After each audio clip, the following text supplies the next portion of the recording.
Alright, good morning guys. As I'm recording this video, I think it's like September 4th, if I'm not mistaken. It's a Thursday morning before I go to work, and these are the first words I've spoken of the day, even to myself. And I do talk to myself quite a bit. That's how I survive. And it's actually a wise habit to have, as long as you are not being nonsensical about it and being constructive, or at least trying to be. I'm a big believer in that. But that's not what this video is about. This video is about how to adjust the outlook when the outlook isn't so good. We all have these moments in life, and it seems for some of us it's quite often. We have these moments in life when we are walking close to the edge and we don't like what we see. We're on the precipice, and it's a long ways down. I mean, if you threw a rock over the edge, it'd be a while before you heard it hit the bottom or make a splash. And you're just hoping that it's not you next. You know what I'm talking about. You felt this way. Now, on this channel, I talk about a lot of things. And one of the recurring themes is the struggle of life. I try to make, life lesson videos, introspective content, and just self-help kind of things. And one of the abiding topics is the struggle of life. I mean, life is oftentimes defined by chaos and struggle, and none of us escapes it. We're all prone to it, and some of us feel like, and maybe it is a reality, but some of us feel like we get more than our fair share. We just wish it would be spread around a little bit so that it wasn't as difficult, but it's just not that way. Each of our experiences are unique to us, and we're going through things that apparently God thinks we can handle, maybe not on our own, but with His help and with the help of other people around us. And that's why we talk to each other. That's why we commune with one another, and seek out people who've gone through some of the same life experiences that we have, or at least can relate. And it's good to have people that in our lives that can just at least listen. But I make these videos because I'm no different than anybody else. I have my own struggles. I experience the chaos that you do. Maybe not the exact same thing, but enough of the experiences that we have in life are very common enough that we can talk at some length and begin to realize that we share things alike, don't we? But like I said, a lot of what we encounter it makes us feel like we are walking on the edge of a cliff, and it's not looking too great. We're nervous. We're full of anxiety, and we're wondering if our time is close. If we're gonna actually fall over the side. This is the point where, if you actually go over the side, you're done. You're done. You've lost your mind. I'm not talking about a literal cliff here. I'm talking about these the edge of your insanity, the edge of your sanity, I should say. You don't want to go over the other side. You feel like you're not going to survive, maybe mentally, maybe financially, emotionally. You feel like you're fraying at the edges, you're falling apart. You might already feel like you've been shattered. But I want to make a couple of points here that you may not be as hard off as you might suspect. Now, you find this out as you get to be a little bit older. I'm in my 50s now, and I wish I would have had the same kind of perspective, 20, 30 years ago that I do now, and it would have helped a lot. But that's just not how it usually works. We usually acquire experience that gives us insight, and that's why you find older people often being happier as they get older. They become more settled, even though there's a trade-off. Your body starts to slow down. betray itself in some cases, and not in every case. Not in every case. In fact, I feel better now than I did in my 20s and 30s. Well, maybe not my 20s. Physically, I feel great. I try to stay in really good shape, but that all comes with wisdom and planning. Planning the long game. But that doesn't mean that I'm out of the thicket. I'm still going to experience hardships, and some of them might actually be more difficult than any I've ever encountered before. I mean, when you get to a certain point, that a lot of your friends and family and whatnot is going to start dropping off, and that grief is on the horizon, and you might be part of that. You might not be an outlier. You might not be just an observer. You might be one of the people who's one of the major players, and so you have that on your mind too. But there's a calmness, and there's a certainty of maybe not so much of a certainty, but an adjustment of your expectations that soothes you as you get on in years, because you've learned a thing or two, because you've seen a thing or two, right? As the commercial says. But here's what I want to use to illustrate my point. I've been reading a book on my Kindle here. I love this thing. I never thought I'd have an e-reader, but I won this Kindle at a Christmas party. Well, I say I won it. I picked it at random as a gift at last year's Christmas party associated with my wife's work. Anyway, I got this Kindle. I said, I've always kind of wanted one. And I have been downloading some books. I have like maybe 5 books on this thing, and I've really enjoyed it a lot. But I'll put a link for Kindle down below if you really want to get one. But I've enjoyed it a lot. And there's a book that I'm reading currently, and I'm almost finished with it. It's called Full Tilt: From Ireland to India. And it's written by From Ireland to India on a Bicycle, and it's written by Dervla Murphy. And she's a fascinating character. She died, a few years back, and I think she was like 92. But she has a fascinating story about how she always had this dream when she was a kid.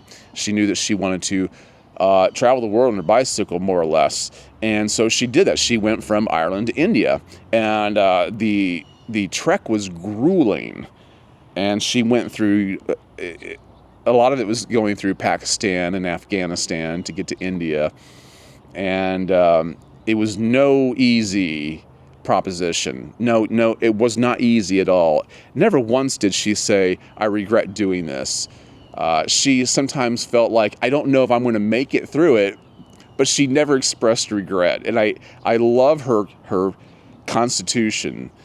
She was a lady of grit, and I love this book because it reads like a diary. I'll put a link for that likewise also for the Kindle and for hardback or paperback or however it comes. And she's written a series of books, and I plan on reading all of them because she's a really, really good writer. But the Full Tilt is in diary form. She kept a diary probably like every day, as far as I can tell. It seems like kind of a long book, but I really, really enjoy this.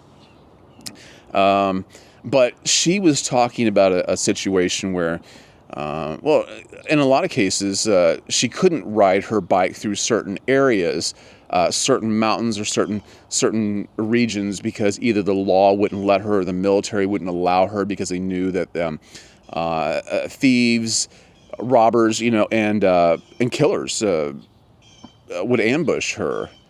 Now, it didn't seem like rape was ever an issue, but they knew there was an obvious threat. A lot of times they sometimes wouldn't allow her to, or the passage was just too hard, and the heat was just too high, and so her, looking out for her safety, they would not allow her sometimes to travel on her bike. Now, this woman, she's kind of eccentric, and this is one of the things I like about her. She named her bicycle Roz, okay. And she developed seemed like a relationship with this bike. It's really funny. But you've always got to keep that in mind when she's talking about we. When she says we, she's talking about her and Roz, this bicycle. Well, anyway, sometimes she couldn't ride the bicycle through the mountains, and she'd have to take a bus. And sometimes these buses, you've seen videos where these buses are on these very narrow roads up in the mountain. I'm talking about very, very, they're not paved, by the way. And you've seen these videos, right? Where they're so close to the edge, so close to the edge. And you can look down, and there's just nothing down there but rubble or a river. And oftentimes these even the roads through the mountains follow the river. And she said that she would be terrified to look out at the window because occasionally she'd see a bus down at the bottom. And there'd be people in it, but everybody'd be dead, and there'd be a wreckage down there. And she'd see that time and again, and you're always wondering, but everybody else on the bus seemed calm about it. Well, not only did she have to take a bus sometimes, but sometimes they traveled by animals. By mules, by ponies. In this one instance, she was riding with some people, and she had her own pony, and she named the pony, well, I say the pony's name was Rob. And I don't know if she named it or if that's just what it was named. My guess is she named the pony Rob. And she relays this experience. And it absolutely terrified her as Rob would walk with her on his back perilously close to the edge of the cliff. Now, here's what she said. She says, at first I found her, Rob, I don't know why Rob would be, a female pony would be named Rob. But anyway, at first I found her nonchalant treatment of precipices quite terrifying. Then I realized that if she avoided the edge of today's track, she'd very successfully concuss me against overhanging chunks of cliff. And by midday, I'd become quite reconciled to the way she tripped along the very verge of the track, frequently dislodging stones, which took a long, long time to reach the river. And by evening, I'd become so trustful that I positively enjoyed looking down to see nothing whatever between me and the torrent 1,500 feet below. So here she is trotting along. I don't know if it's a trot. At least it's some kind of a canter or a walk. This pony walks so close to the edge, and she was terrified and at first couldn't understand why. And then it's just because, well, if the pony walked in what seemed like a margin of safety that would have been pleasing, she would have actually been banged up quite a bit. Now, I find out that life works this way. We want to be safe, we want to be comfortable, we want to feel good about circumstances. And yet we still get banged up even when things are seemingly going our way, right? I mean, there's the trade-offs in life don't make a lot of sense sometimes. But what I want to say is that she was scared to death when she was on the edge. And you know, like she said, the rocks would fall over the side and just wouldn't seem like they'd hit the ground for the river for a while. 1,500 feet is a long ways to go. What she didn't realize is that at least for a little bit, the pony was trying to keep her safe. The pony seemed to know. She just seemed to know that if she walked where Dervla, this lady who wrote this book, if she walked where Dervla would have wanted her to, it would have actually caused more harm. Now, it's funny because what I want to say here is for Dervla, the outlook wasn't so great. It was horrifying. And, from her previous experiences, she knew that from time to time, people did go over the side. And we know that, too. We know people who have lost their minds, don't we? We know people who have financially gone under, emotionally lost it. And we don't want to end up like that. And that's a real threat to us. And so when we're walking close to the edge in life, we say to ourselves, I don't want that to happen to me. I don't like it here. Let's get away from this. I want to be more comfortable. I want to feel more assured. Well, in life, assurances can be misleading because they might offer an alternative that actually bangs you up more. And just because the outlook is daunting doesn't mean that you're necessarily going to go over the edge. It doesn't necessarily mean that's as harmful as it looks. You see, when Rob was taking her closer to the edge, nothing really happened. Nothing really happened. And that's one of the things you have to think about. Sometimes when the outlook isn't so good, ask yourself, but has anything really happened? Has any harm actually come to me? At least yet. Yes? No? No? And a lot of times, I would say most of the time, no. And that's what we have to think about. And we have to wonder, I would hope that you take away from this video that possibly when you are seemingly on the edge and you're not feeling good about things, ask yourself, is it because if I felt more comfortable, if I was walking in this margin of safety, would it actually be more dangerous? You see, Dervla started to enjoy the view after a while when she realized that she was actually safe, even though the outlook wasn't what she would have picked for herself. She actually started to enjoy it after a while.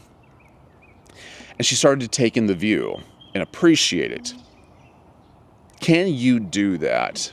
And I'm speaking to myself when I say this. I'm not preaching to the choir.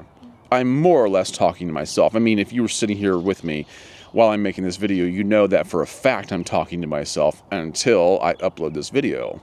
I mean, people who saw me would think I'm ridiculous. I hope my neighbors never come out and look at me while I'm doing this. But my point is, I'm not just talking to myself in that way. I really am trying to teach myself a lesson here, but I'm taking you on this journey with me. And as we walk close to the edge, I hope that you'll keep in mind that nothing may happen. Yeah, some people have gone over, but you're not always in as much danger as you might suspect. The danger might be in what would appear to come to you in the form of comfort and assurance. That might be where it lies and lie to you. You see what I'm saying? So keep that in mind. If you find yourself on the precipice, don't squabble, don't squawk. Just ask yourself, am I really in danger? I don't feel comfortable with this. I don't like it. But nothing's actually happened to me yet. Now, this doesn't apply to everybody because sometimes things do happen. I'm just saying, in the instances where you find yourself and things really haven't happened yet, try to calm down, take a deep breath, take a look around you, and tell yourself, this might actually be the best thing for me. And then see if you can get comfortable with it. And what might have appeared so frightening might offer a more pleasant outlook. You might get a view that you would have never seen any other way. Think about that. You might get to view life in a much greater way than you ever had before. And think about the courage that you will build and develop as a result of this. This is where character is stacked up. People talk about character developing experiences in life. Well, I think a lot of it comes from overcoming your fears and thinking about things rationally and really taking stock of things and measuring things and asking yourself, what's really going on here? Is this really as bad as I thought? I can overcome this.